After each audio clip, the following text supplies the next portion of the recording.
やべえ。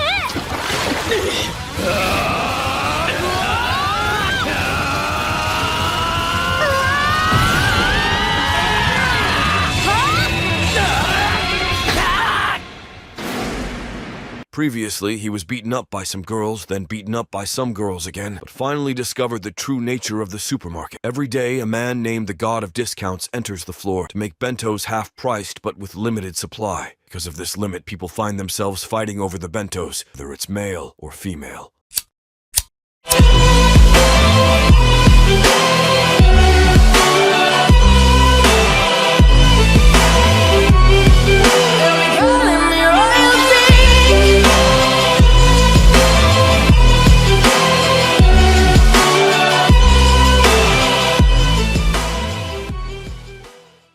Episode 7. After taking down the monarch, Sato now sits with his lady friends, trying to get them to go to the pool. He urges them to go, wanting to finally get some action in his life, to which they accept. After hearing this, he looks at Yarazui with lustful eyes, revealing his scummy personality is still the same despite defeating the monarch. They then get onto a train because there isn't a pool any closer than this. The butterfly monarch then apologizes to Sato for only having tickets to a pool on the other side of the country. Sato doesn't care, however, because he is surrounded by girls on this train. He tells himself that with all these girls, he is sure to see some skin from someone's swimsuit. As they continue to play, Ayame ends up finishing, causing Sato to be the last one with cards. Ana throws hers down as well, showing that he is the only one who still has cards. While this happens, the butterfly monarch drinks as much as Sato will buy her until she passes out. Eventually, they arrive at the pool, and the random nerd girl I forgot about starts talking about something. It's not important, so let's just ignore her and listen to what the others have to say. The butterfly monarch tells Sato that she only had enough tickets for the girls, so he needs to buy his own. He then goes to get change from an ATM until he is discovered by the wizard. He calls Sato an ugly nobody, asking why he followed him to hang out with all these girls. They then head into the locker room where the wizard asks Sato why he isn't dressed in something gay like he usually is. Sato seems much more invested in peeking at the girls. Following this, he goes to meet with the girls, and he is definitely satisfied with the results. With Yarazui warming up in her sports swimsuit, Sato can't bring out any words, rather speaking with his eyes. She then jumps in and tells him to join her, causing the group to start playing. With most of them playing in activities, the nerd girl continues playing on her computer, refusing to do any exercise. They then hit the ball too far, which causes Sato to go retrieve it, where he finds two girls. He doesn't notice at first. These girls are similar in looks to the ice-cold witch. When he gets back to the girls, he asks Yarazui about where her alias comes from, wondering why she is called the ice-cold witch. She tells him that she is named after a drink because, for some reason, everyone knows there is more to the story, so they stare at her. But Sato knows he should change the topic. He asks Ayame how she got her name, Lady of the Lake. She is hesitant to tell why as well. And suddenly, an announcement is heard telling everyone in the facility soon they will be serving bentos. Sato's stomach then grumbles, but to his surprise, this is soon to be a battlefield. Monk and Goatee arriving, there is sure to be a big battle to take place. Following this, Ayame's unlucky friend appears at the scene, waking up at the pool. Before we continue, let's take a moment to answer the question of the day. What would your alias be amongst the other fighters? Comment down below for a chance to be shouted out in the next video. Now back to the recap. Sato and the group then prepare to go get a bento, but notices the tension in the air. He then sees the usual wolves in the area, alerting him that there are half-priced bentos here. Following this, the clerk walks by with only a few bentos, showing that although the pool is large, there is a limited supply. They recognize special never-seen-before bentos, causing them to want to fight even more. The butterfly monarch explains the bentos as exclusive bentos that are only found at this pool that also happen to only appear rarely. After hearing the contents, the group decide with their numbers they should be able to secure some bentos. Then once the bentos are presented, the God of Discounts emerges to place the half-price stickers. To their surprise, it is a man in a dolphin outfit who approaches the bentos slowly. They then proceed to place the half-price stickers on the bentos, but suddenly pull out an exclusive bento. He places it into the pool and continues releasing a total of 4 pool bentos. With this change of events, Sato gets up and prepares his fight for the bentos, jumping into the pool. Although they are friends in the same group, this doesn't mean they are giving up the bentos up to each other. Right before someone is able to grab a bento, the waves shift, forcing it away. Then as Sato gets close to a bento, Hair Dye calls Sato the pervert, revealing that is his alias. Suddenly, Hair Dye's top comes off, causing Sato to follow his name and sneak in a peek. Ayame sees this, so she runs to his side and attempts to seduce him into forgetting about her. While this happens, the wizard and Yarizui fight over the farthest bento. The wizard notices the bento as one made by the butterfly monarch, so he fights as hard as he can to get it. Despite his efforts, however, Yarizui is too powerful, easily acquiring the bento. Sato, on the other hand, finally gets out of Ayame's grasp, allowing him to chase after a different bento. As time goes on, people start dropping like flies skies, leaving Sato an opening to swim to the bento. By using the jets in the water, he is able to move around in the pool more efficiently. Ayami and Goatee notice his advancement, so they rush towards him. Sato ends up getting to the bento first. When he emerges from the pool, he drops his pants to flex his strength to the others. After seeing this, everyone calls him a pervert, asking why he has to act so shamelessly. Following this, the class rep appears and asks the pervert why he is acting shameless in front of her girl. Tries to answer, but before he does, she knocks him to the ground, despite being embarrassed in front of everyone. Sato still has the bento, making him not care too much what they think. He then goes to eat the bento alongside Yarazui, where he presents the sticker to her. She takes it and puts it on his face, telling him not to lose to her in bentos acquired. Ayame then joins in, reveals she got a bento as well. The group dive into their hard-fought bentos. Notice that the taste is unique, like no other. With everyone sharing the food they fought for, it seems like they have all grown closer than ever. The wizard notices this and watches with envy, but it is short-lived when the butterfly monarch presents him a bento as well. Episode 8.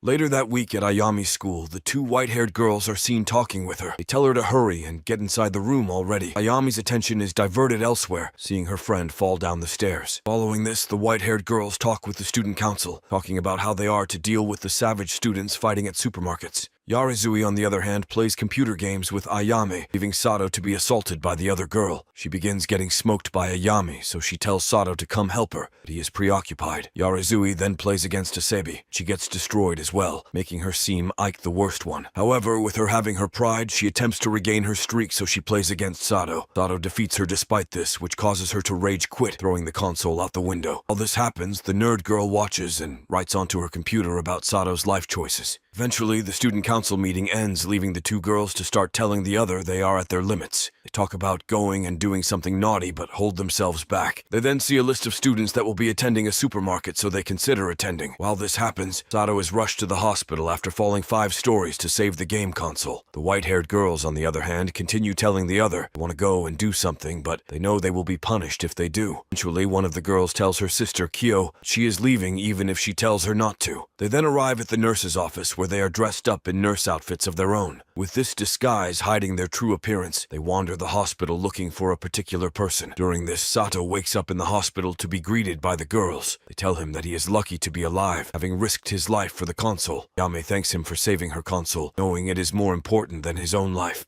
Yarazui then asks why he would even do something so stupid. They are interrupted by the nurse telling them to leave already. Following this, the fake nurse arrives at the room in which Sato is being held. He enters the room and Ayame notices something is fishy about her. Yarazui then comes back into Sato's room, offering to give him some extra services. She explains that because of Hana's work on his life story, she has come to recognize his strengths. She then apologizes to him for throwing the console out the window, finally offering him something in exchange for breaking it. White-haired girl, on the other hand, sneaks around the hospital until she gets back to her sister. She informs her that their target, Yarazui, is nearby in the area. With this knowledge, she goes to fight her. Kyo stops her, knowing she will be in a tough spot without her bag. Tells her sister that she needs to control herself, even knowing if she acts up, then things could go terrible. Flashback to when they first discovered Yarazui. It was in a supermarket. They noticed her as the ice-cold witch, one of the strongest half-price fighters in all of Japan. They talk about how much they want to see her fighting, thinking they could rival her. Following this, the girl enters the room where Sato is sleeping. She acts like a normal nurse. Sato assumes she is a nurse, so he follows her directions, hoping to get on her good side. After he gets his temperature taken, she advances closer to him, telling him that her heart beats when near him. She tells him it's her first love, and then proceeds to get on top of Sato, showing him she is serious. Sato breathes heavily, causing her to exit the room and report this to her sister. Thinks that Sato is the ice-cold witch.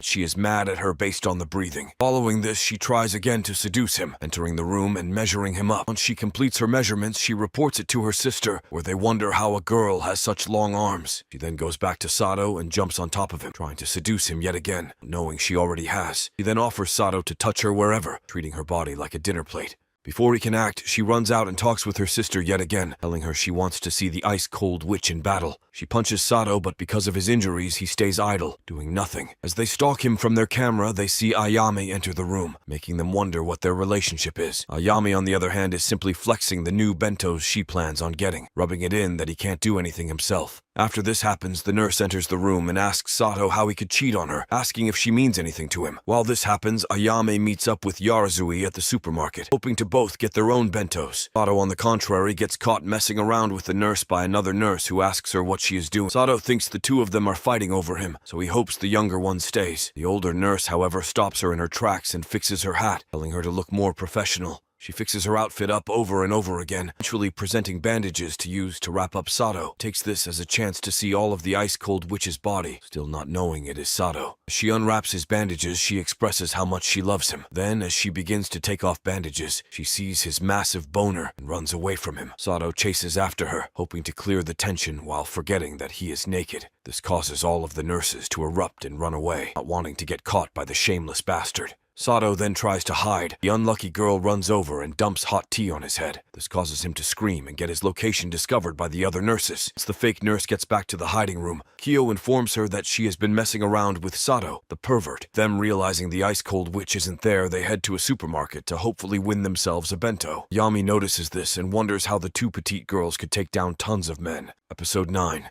The following day, Asebi talks with Ayame, informing her that she wants to make a custom bento for Sato. She tells her that she likes him, which makes Ayame slightly disappointed, wondering how such a scumbag can get so many girls. Asebi runs to make the bento. She passes the class rep, causing Ayame to hide. Asebi, on the other hand, continues cooking, while Sato is slapped around by the class rep. After getting violated, he takes his anger out on the console he risked his life saving. Hana sees the red mark on his face and asks who slapped him today. He avoids the question and talks with Yarazui, telling her he isn't planning on going to the supermarket today. Following this, Sebi suddenly enters the room, causing Ayame to become concerned for Sato, with her luck being the worst. When Sato goes to take a bite of the pork, he starts to feel strange, with it tasting like a banana, the beans tasting like tuna. He wonders what is going on. The broccoli is then sweet like sugar, and the shrimp has no taste, making him question the food. He realizes that everything he eats becomes more and more confusing, making it the strangest bento. Sebi sees him eating and urges him to finish every single last bit of it. The class rep, on the other hand, stands at a crosswalk waiting for her next target. After Asebi ran past her, she noticed Ayame's presence, but attended to her other plans.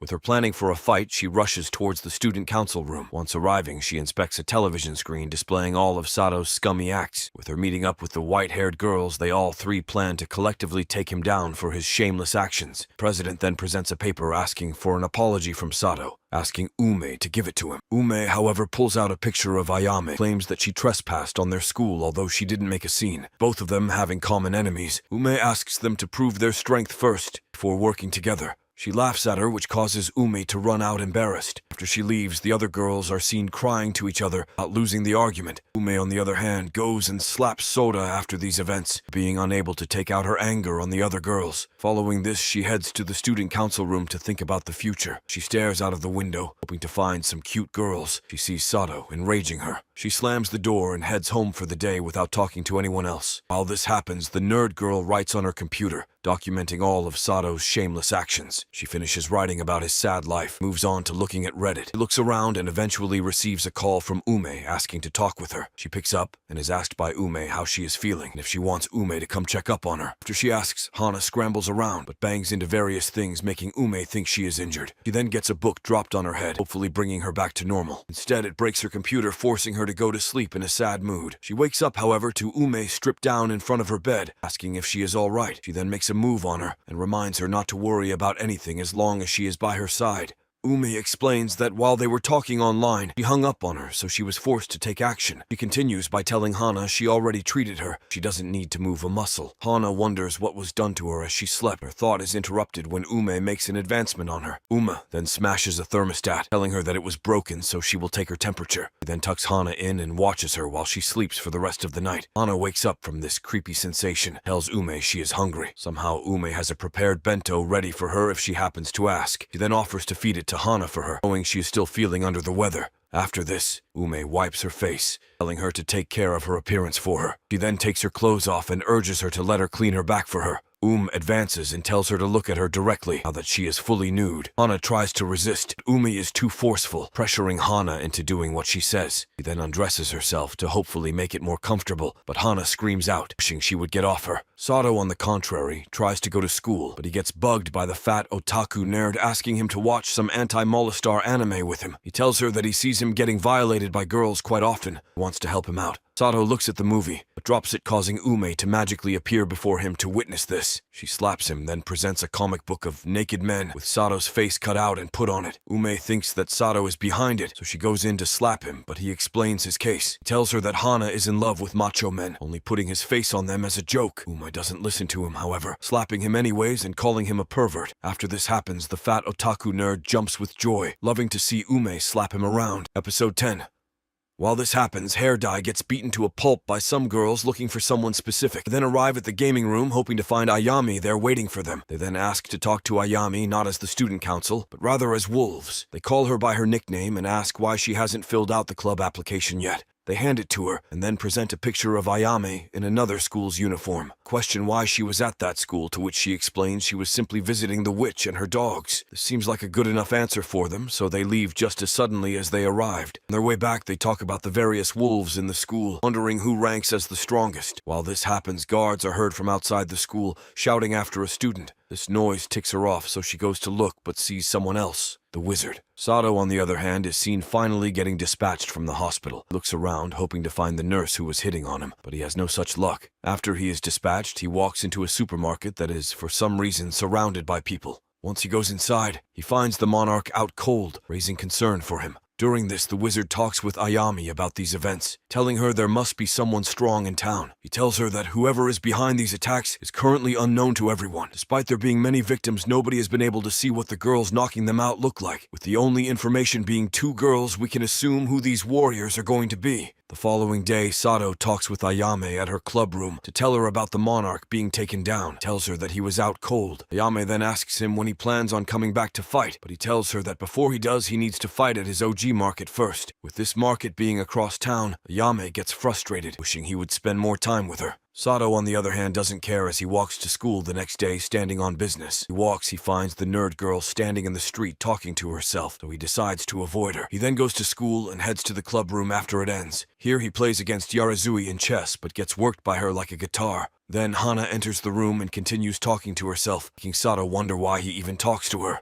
During this, Ayami is seen standing outside of a supermarket waiting for her prey. She sees Sato walk in along with the 2 white-haired girls behind him. Sato doesn't know this, however, causing him to be stunned when the girls enter the market and greet him. The god of discounts then exits the floor, causing the battle to erupt. When Ayami gets there, it's already too late. She sees Sato the pervert with his head smashed into a shopping cart. He wakes up to find the wizard and Ayami asking if he remembered anything that happened. Sato forgets everything, so this causes the wizard to leave him alone, asking him when he will make his comeback. The white-haired girls, on the other hand, talk amongst each other, wishing the pervert was a bit harder of a fight. Talk about how slow he is, being unable to even detect their attacks coming into range. As they talk, tell each other ever since a fateful day they have vowed to never lose in a supermarket. The next day, Sato goes to the club room to find Yarazui sleeping at the nearby table. He stays quiet and looks around until he finds some book talking about ancient times. With it talking about how Hercules fought his way to a bento, he wonders the authenticity of the book. Yarazui then wakes up and asks Sato why he is looking at her with perverted eyes. She explains to him that the book is something she needs for reference material. He notices the band-aid on his face. She asks what happened, to which he explains he got beaten up. She talks Sato begins staring at her more, causing Yarazui to tell him it's time they do it already. After hearing this, Sato's immigration runs wild. It is short-lived when she tells him they will go to a supermarket together. Although it wasn't what he wanted, it still works for him, getting to spend time with a cute girl. Eventually, they arrive at the supermarket where they are greeted by the various veterans. Following this, the white-haired girls enter the supermarket as well, causing Sato to get excited. He runs to their side and asks how they have been doing, to which they start talking together. Finally, after like 3 episodes, the girls introduce themselves, the one on the right being Sawagi and the other being Kyo. With their introduction out of the way, they head further into the market, preparing to fight the likes of Ayam and Yarazui. The clerk is then seen putting the stickers on the bentos, causing the tension in the market to increase. With each person fighting for their own bento, Yarazui wastes no time getting to the bentos and guarding them. Sato then tries to emerge as well, but he is stopped when a wave of attacks knocks him down. He looks up and gets encased in a dark power, forcing him to stop his advancement. Yarazui then approaches the bentos as well, but is stopped by Sawagi. Deals with the initial attacks, but when Kyo joins in their teamwork, overpowers her. Everyone notices them as the strongest, so they target the girls, but are unable to break through their defense. The wizard gets enough of seeing his people lose, so he charges in, but gets taken out just as quick. Yarazui then re-engages the fight and ends up tricking the girls into colliding, allowing her to land a strike. The girls don't back down, however, so Sato joins in and assists Yarazui in her advancements. As the fight goes on, Yarazui is eventually taken down, causing Kyo and her sister to continue their reign over the bentos. Episode 11.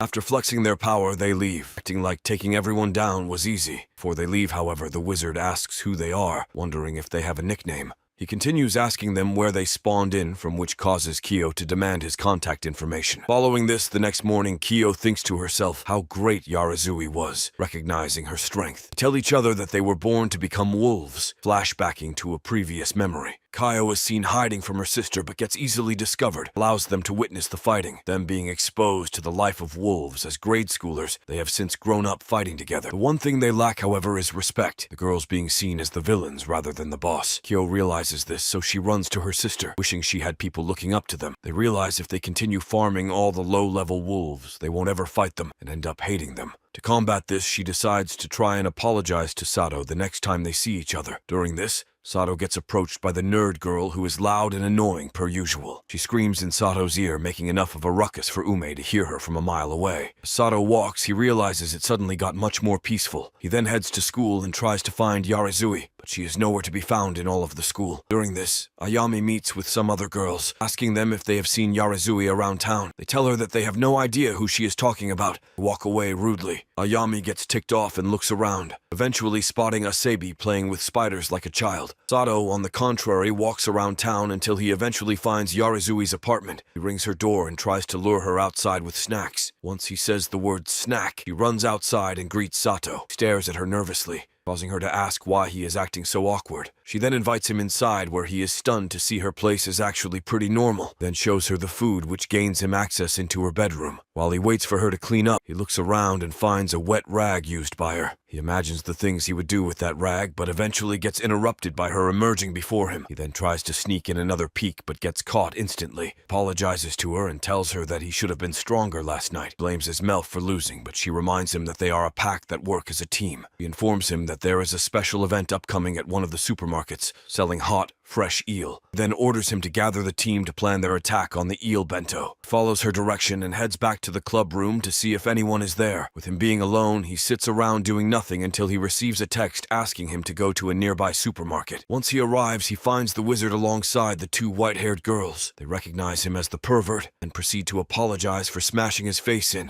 He wonders why she is apologizing in the first place, which causes them to rethink their game plan. The wizard tells him that they are probably trying to make up to look good. After he says this, Kyo re-emerges and starts talking smack to Sato again. She tells him that he looks like a dog, that he should get on the floor to bark for her. She continues rambling on until eventually the grandfather enters the floor, giving Sato hope. Claims to them that he will emerge victorious today, but this is short-lived. The two of them meet with Ayami the following day after getting beat to a pulp the previous night. Here, Ayami informs them of a secret half-priced bento that the two girls grew up in. She explains that they are the daughter of the president of this underground supermarket, meaning they have been fighting for years. After he hears this, Sato thinks of the event Yarazui told him, but he starts running when he sees the guard who violated him previously. Later that day, Ayami encounters the two girls where she informs them that Yarazui and Sato will be at the eel super sale. Once Kyo hears this, she gets excited, but it causes her to remember the last time she fought for an eel bento. Sato, on the other hand, is seen yelling at Yarazui, asking her why they can't go fight for bentos. She reminds him that she is sick. She doesn't want to be seen walking next to the pervert. Following this, she gives him her wallet and asks for him to get her some drugs, knowing he has no money to do it himself. While this happens, the wizard waits around in the white-haired girl's territory, asking about them. He tries to bribe one of the wolves, but the man doesn't fold, telling him he doesn't give out information for free. He tells him because he's in a good mood, he'll tell him a little about what happened. He explains that something called the Club of Hercules drove them out of their own store. Apparently this was 3 years ago, and with the eel being on sale again this year, they are likely to be attacked again. He asks the wizard to protect the girls, knowing they stand no chance against Hercules. Episode 12.